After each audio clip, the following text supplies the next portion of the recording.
Hello, everyone. It looks a little dark in here, and I'm not quite sure why. There we go. Now we have a little brightness.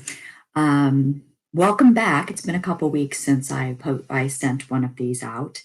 Had a busy couple of weeks, and it's over. Yay! Everything worked out as one would hope. Um, Interesting journey, but we're going to continue in this lovely book, "Ordinary People, Extraordinary Faith" by Joni Eareckson Tada, and learn again about some of these really amazing, ordinary people, just like you and me, um, who God uses extraordinarily. So this one is entitled, Yet Will I Trust Him and Believe. And the verse that starts the chapter is Proverbs 19:21 that says, Many are the plans in a man's heart, but it is the Lord's purpose that prevails.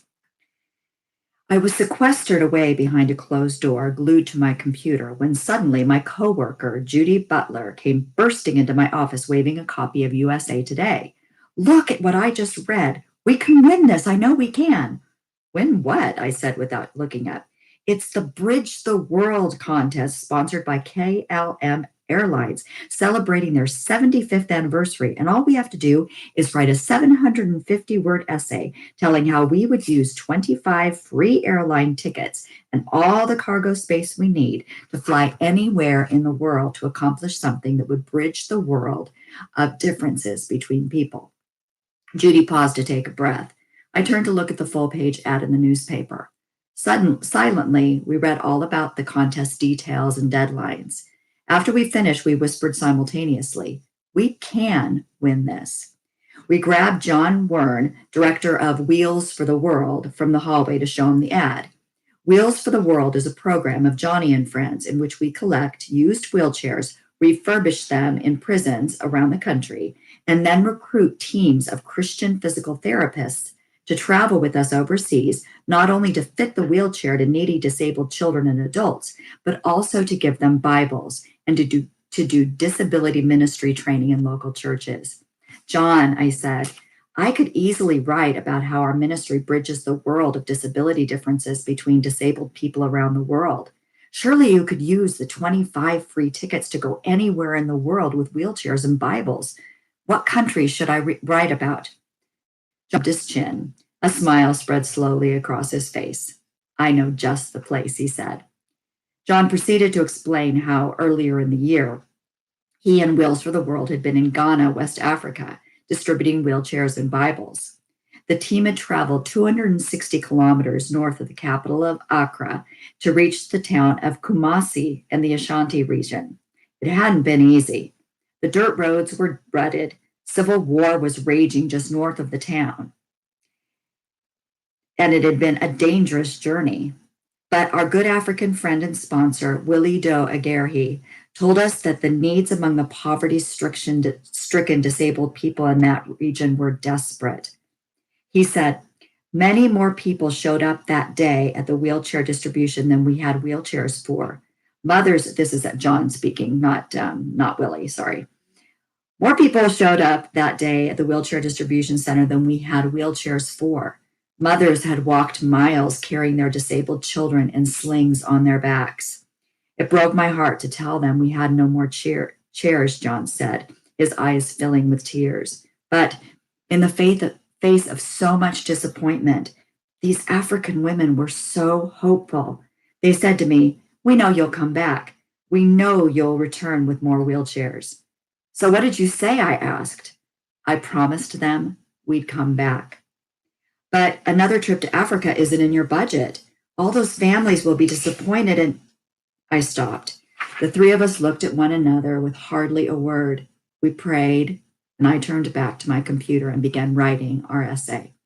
I asked the KLM contest committee to award Wheels for the World with the free tickets and cargo space so we could return to Kumasi and Ghana, West Africa. The essay was soon completed, and we mailed everything off to the KLM headquarters in Amsterdam, Holland.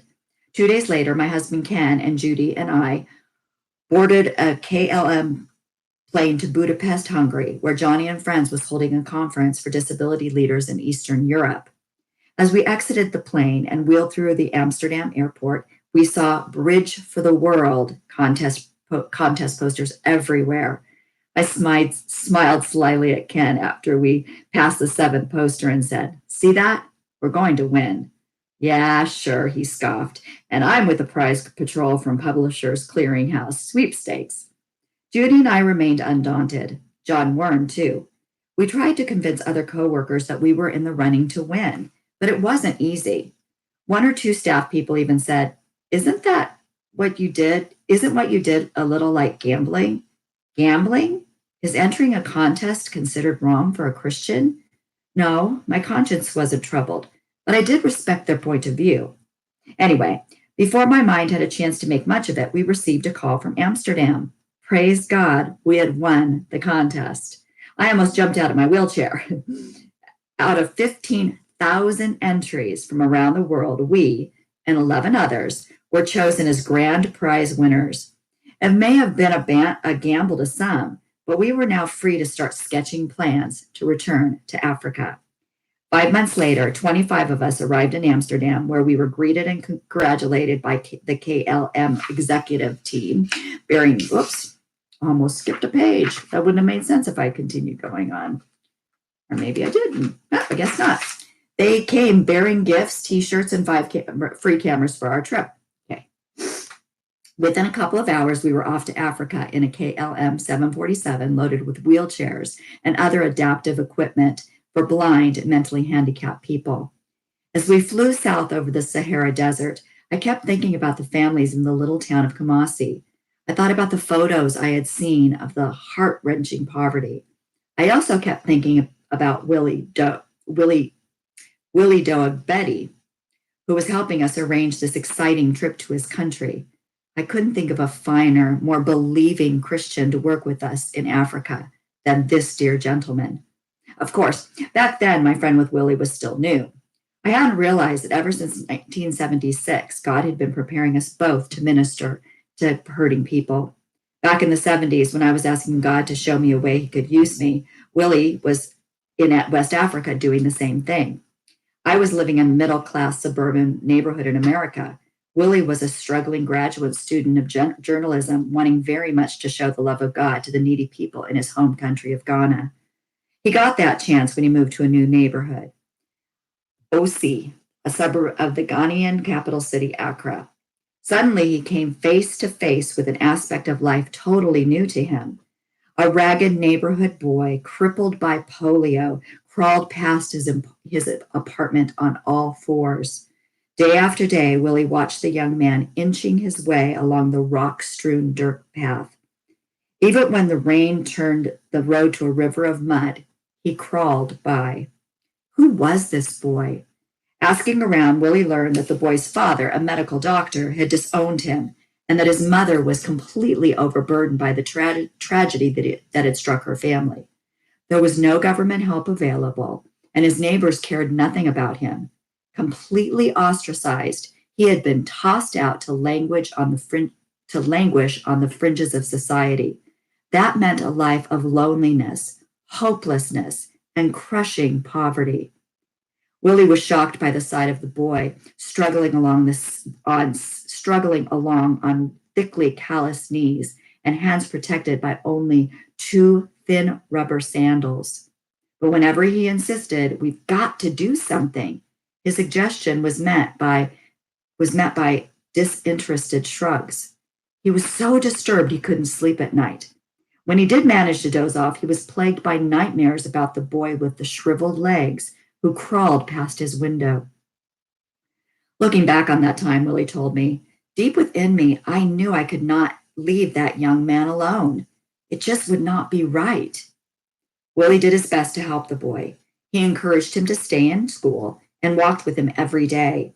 When heavy rain made the road impassable, he put the boy in a taxi and paid the fare. But Willie knew that even finishing school would not make a disabled boy like this employable.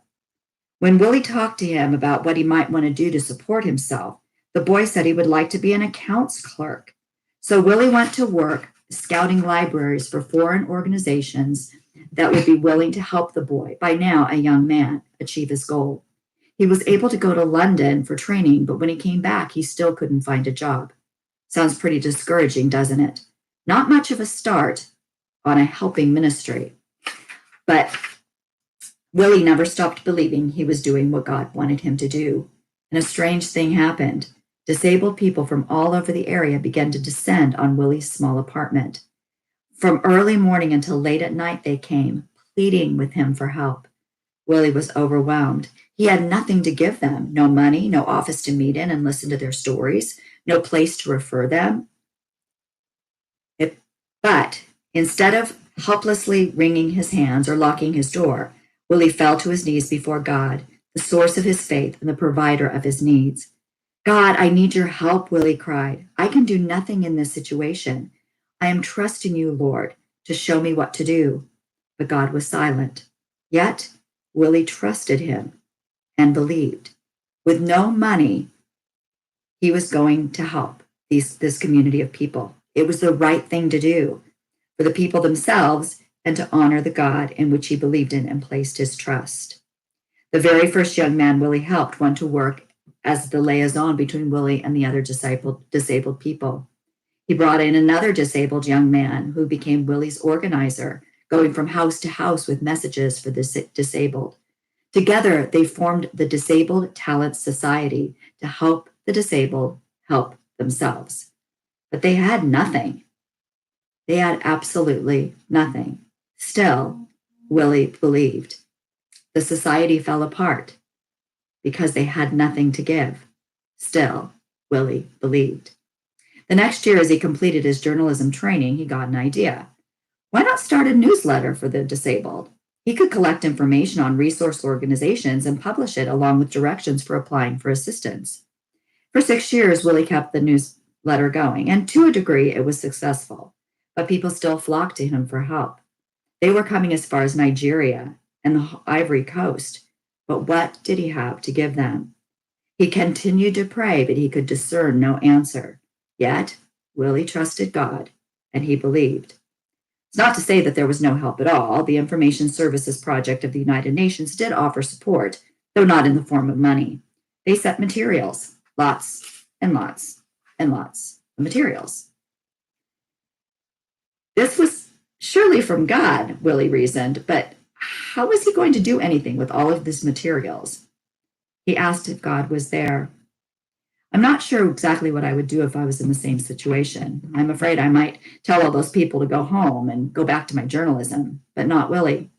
He borrowed money. He hired a taxi to haul reading material to the homes of 6 of his friends so they could store the mountain of materials he received.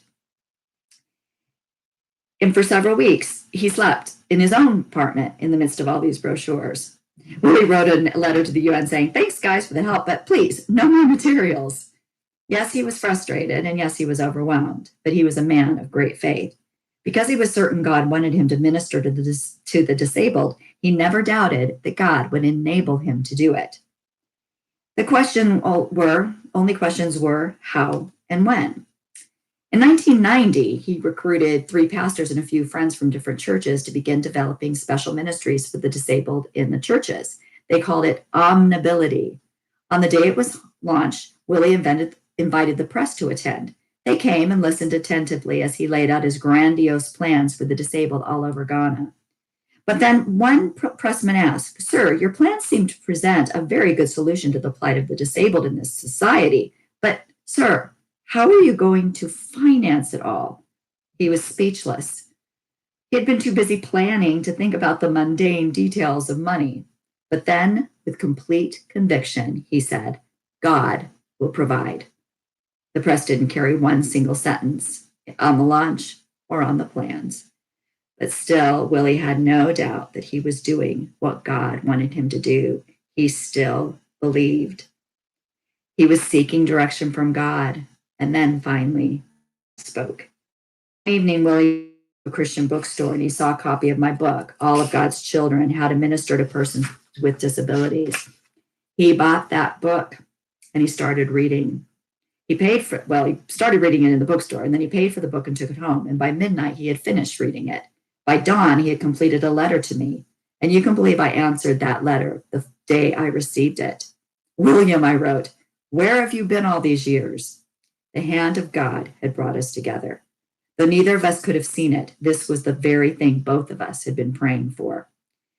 The truth of Proverbs 19:21, many are the plans in a man's heart and a woman's too, that it is the Lord's purpose that prevails. And that's exactly what happened. God knew, and his plans did prevail, just as they always do in every situation and in every place around the world. And here, God's plan was finally to allow Willie, an African, and me, an American, to come face to face through the Dutch KLM contest. They met and began discussing what it was they were going to do. They offloaded the supplies and the wheelchairs, and they talked, and they talked, and they talked. Towards the end of their second day in Africa, John Wern led the group in prayer and then turned the meeting over to Willie so he could explain the details and answer questions of what they wanted to accomplish in this area of Ghana. However, before Willie began, he paused and reached for a piece of paper on the table. Quietly, he held it in both hands as though he were to read several notes, but he said nothing. Instead, his eyes became full and wet. Finally, he broke the silence and said, "Some of you may not know this, but our capital city is the KLM hub for the continent of Africa. You know that it is by the graciousness of God, though, through this contest that we were able to gather here today. However, there is something you do not know." He hesitated as if unsure, but then wiped his eyes and continued. "Last year, I too saw a newspaper advertisement for this contest. I had always had great hopes for our outreach to disabled people in this country because the needs are so desperate. I thought I would enter the contest to win a prize that would make money for our work, and so I began to write my essay. Yet, as you can see," at this point, Willie held up a paper by his thumb and forefinger, "I did not finish. I squinted and saw that the paper was only half filled with writing. I did not complete my essay because I felt God telling me it was gambling. I wanted very much to enter the contest, and so I kept asking, 'Lord, are you sure?' But I kept hearing him say no. 'Willie, this is gambling. This is something you should not do.' All of us were stunned. We sat still and waited for him to finish. God told me that if I obeyed him, he would fulfill my deepest dreams. He would honor my desire to reach the disabled in my country with his gospel. I scratched my head and wondered how God might do such an extraordinary thing, especially since he told me I wasn't to enter the contest. But he said to me, 'Willie, just believe.' And now," he spread his arms wide as if to take us all in, "now look what God has done." The Lord would not permit Willie to enter the contest for the sake of his beliefs. Yet the Lord permitted me to enter the same contest and encouraged me to believe. And both of us experienced God's blessing. I have never met anyone who believed quite like Willie. I learned from Willie that a thing like $500,000 worth of airplane tickets and cargo meant nothing to God. What is worth $500,000 is that Willie believed for more, and the Lord gave more than all of us, including me, including Willie, could possibly ever ask for or imagine. In the face of tempting alternatives, shortcuts, and quick fix solutions, will you and I believe? Will we say no to a compromise with our conscience and yes to waiting on him? Will we trust that God has a better idea? If we do, it will mean a richer, deeper life in ministry and a rock solid, unshakable confidence in the Lord. As Willie would say, trust him and believe. I love these stories. I really do, because they just are reminding me that we don't have to be a Paul. We don't have to be a Corey Ten Boom. We don't have to be a Joni Eareckson Tada for God to use us. And what a blessing it is. We just have to be available. We have to be obedient, and we have to trust that he is going to do his perfect work in and through us, and we get to be a part of that. So that's it for today, and I pray that I will see you next week. And in the meantime, may God richly bless you. You are important to me, and I know you're important to our Lord, and I pray for you. See you next week.